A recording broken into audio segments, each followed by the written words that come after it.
لك يا حبيب الله أهدي تحياتي بلغ الحنين مدى. Assalamualaikum warahmatullahi wabarakatuh. Alhamdulillahirabbil alamin wassalatu wassalamu ala asrofil anbiya'i wal mursalin wa ala alihi washabbihi ajmain, amma ba'd. Tiada kata yang pantas diucapkan selain memanjatkan puji syukur kehadirat Allah Subhanahu wa taala yang telah melimpahkan segala rahmat, taufik dan hidayahnya kepada kita semua sehingga kita dapat merasakan anugerahnya, yaitu berupa kesehatan dan kebahagiaan. Salawat serta salam mudah-mudahan selalu tercurahkan kepada baginda kita Nabi besar Muhammad SAW yang telah menunjukkan kita dari jalan yang gelap gulita menuju jalan yang terang benderang. Ketemu lagi dengan saya, Salmah Nur Laila.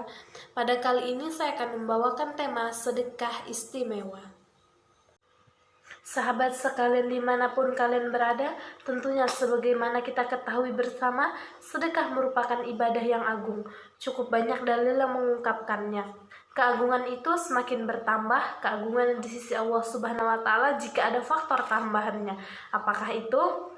Faktor tersebut dapat berupa orang yang bersedekah, faktor lain adalah orang yang disedekahi, dapat juga berupa musim di mana kita bersedekah. Nah, ada 3 poin tadi itu. Yang pertama apa? Yang pertama adalah faktor yang bersedekah, yang kedua adalah faktor orang yang disedekahi, dan juga yang ketiga adalah yang terakhir, itu berupa musim di mana kita bersedekah. Apalagi kita saat ini berada pada musim wabah COVID-19. Karenanya bersedekah pada masa ini pahalanya tentu akan berbeda dengan hari biasanya, sebagaimana Allah berfirman dalam surah Al-Balad ayat 14-16, yang artinya adalah atau memberi makan pada hari terjadi kelaparan kepada anak yatim yang ada hubungan kerabat, dan juga atau orang miskin yang sangat fakir. Sahabat sekalian dimanapun kalian berada, para ulama kemudian menyimpulkan bahwa semakin kita membantu orang lain di saat sulit terdesak, semakin miskin, maka semakin besar pahala yang didapat dan yang dihasilkan. Di depan kita banyak sekali terkumpul faktor bertambahnya pahala sedekah. Antara lain banyaknya saudara kita yang kehilangan pekerjaannya, hingga banyaknya warga yang kelaparan karena biasanya mereka mengandalkan upah harian. Faktor itulah yang membuat sedekah saat sekarang ini begitu agung pahalanya. Kemudian sedekah tidak mengurangi sedikit pun harta kita. Ini salah satu di antara bentuk kemurahan hati orang mukmin yang di dalam dirinya ada sifat suka membantu, yaitu ada kemurahan hati sehingga dia mau berbagi kepada sesama. Ini merupakan akhlak yang mulia.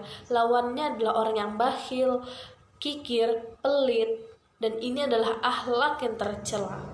Tentu saja tidak ada orang yang menyukai sifat orang yang memiliki sifat kikir, bakhil, tidak mau berbagi di dalam kehidupannya. Maka dari itu Islam menganjurkan kepada pemeluknya, kepada umatnya, kepada kaumnya muslimin supaya gemar bersedekah dan menjadikan ini sebagai salah satu syiar kaum muslimin, yaitu mereka suka berbagi kepada sesama. Dan orang miskin pun perlu sedekah ataupun bantuan dari orang kaya. Begitulah kita hidup, saling membutuhkan satu sama lainnya. Kalaupun Allah memberikan kepada kita kelebihan harta, maka bantulah kepada sesama. Berbuat baiklah kepada manusia sebagaimana Allah telah memudahkan kita untuk mendapatkan rezekinya. Ada beberapa poin yang sudah kita bahas. Salah satunya adalah sedekah akan mendatangkan keberkahan pada harta kita walaupun nominalnya berkurang.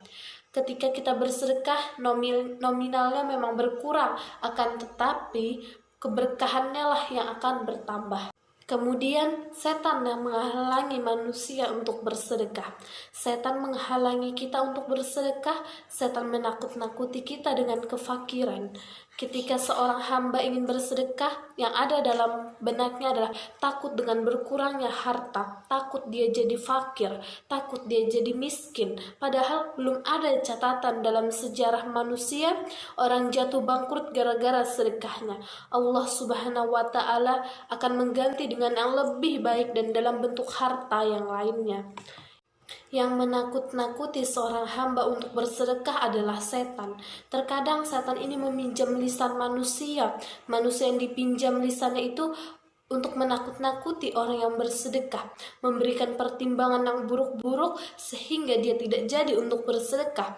Maka hendaknya kita bisa membersihkan hati kita dari sifat bakhil, sehingga orang yang hendak bersedekah tiba-tiba saja tangannya menjadi kaku, seolah-olah tidak mampu untuk mengeluarkan uang yang tidak seberapa beratnya itu untuk disedekahkan, seperti mengangkat beban yang berat padahal itu hanyalah selembar uang. Tetapi begitulah setan menghalangi seorang hamba untuk bersedekah.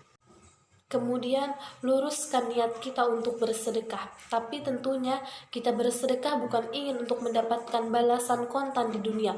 Walaupun terkadang Allah beri balasan itu langsung di dunia. Tapi janganlah kita bersedekah 1 juta dengan harapan mendapatkan balasan 2 juta. Sehingga kita seperti mengharapkan sesuatu dari sedekah kita itu. Ada unsur tujuan lain selain lillah. Memang kita berharap baik dari amal salih kita. Namun jangan jadikan itu sebagai tujuan kita di dalam beramal.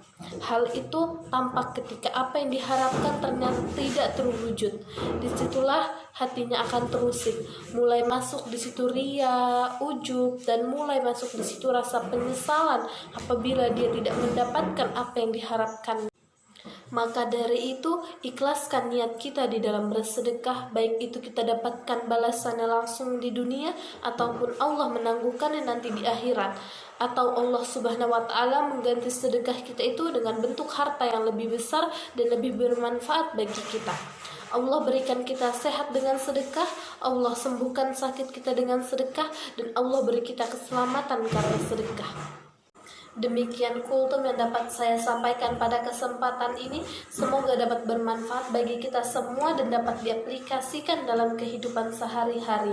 Lebih dan kurangnya mohon dimaafkan. Yang benar datangnya dari Allah Subhanahu wa Ta'ala yang Maha Benar, dan yang salah semata-mata datang dari saya pribadi sebagai manusia biasa yang tak pernah luput dari salah, hilaf, dan dosa. Akhirul kalam, subhanakallahumma wa bihamdika asyhadu alla ilaha illa anta astaghfiruka wa atubu ilaik. Wassalamualaikum warahmatullahi wabarakatuh.